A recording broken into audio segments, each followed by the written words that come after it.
war. Now, this resolution is a rarity.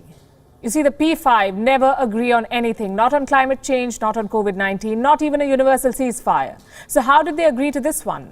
A, because it is not a sincere promise, and B, because it is the bare minimum. Let me show you what the joint statement says.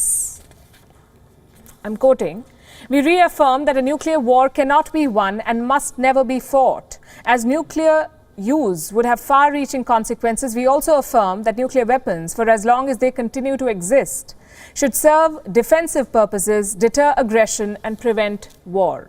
How very thoughtful. World powers are kind enough to let humanity survive. They're generous enough to avert a nuclear apocalypse. What are they expecting in return? A thank you note?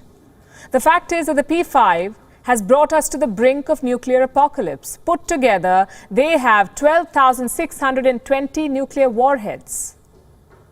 Enough to flatten the earth. Their armies are engaged in multiple standoffs. Russia and America in Ukraine, China and America in Taiwan, China again in the Himalayas. So they have the warheads. We underline our desire to work with all states to create a security environment more conducive to progress on disarmament, with the ultimate goal of a world without nuclear weapons with undiminished security for all. Sounds great again. No nukes, yet complete security. But what are these countries doing to achieve it?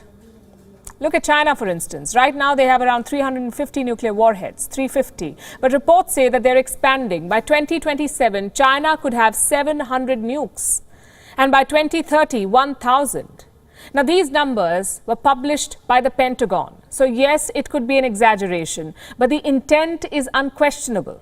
China is building around 200 new missile silos. They're making road-based intercontinental ballistic missiles. They're commissioning nuclear-armed submarines. Last year, they also tested a hypersonic missile. Clearly, Beijing is gathering more nukes. But if you ask them, it's all part of what they call modernization. It is not our policy to expand dramatically, or in the word of the US, remarkably, the nuclear capabilities. And secondly, it doesn't mean... In Europe. 20 days later, they're talking about a nuke-free world. What about America? Similar story. They have around 5,500 nukes lying around, but apparently it's not enough. The US Air Force has ordered more than 600 nuclear missiles. They can travel 6,000 miles. Their warhead is 20 times more powerful than the bomb they dropped in Hiroshima. And they will be ready to use by 2029. Total cost, more than $100 billion.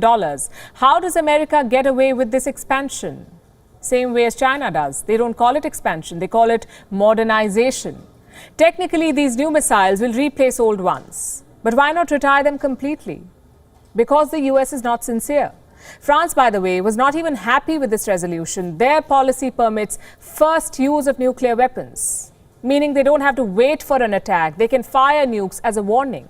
In fact, the French Air Force practices this a lot. Every 3 months, they hold poker drills. French jets and tankers practice dropping nuclear bombs. Nothing says non-proliferation like mock drills on dropping nukes. All these countries are expanding their nuclear arsenal. They are preparing for war or threatening war. So who made them the guardians of the nuclear club? A treaty from the Cold War. It was signed in 1968. It is called the NPT, the Nuclear Non-Proliferation Treaty. There were 2 parties to this deal. On one side, the P5, US, Britain, France, Russia and China, 5 countries. On the other side, 191 non-nuclear states. It was always a lopsided deal. Since 1968, more countries have acquired nukes: India, Pakistan and North Korea, also Israel, though it does not admit it. The NPT does not recognize these nuclear powers. They still focus on the P5, which is why the system is doomed for failure.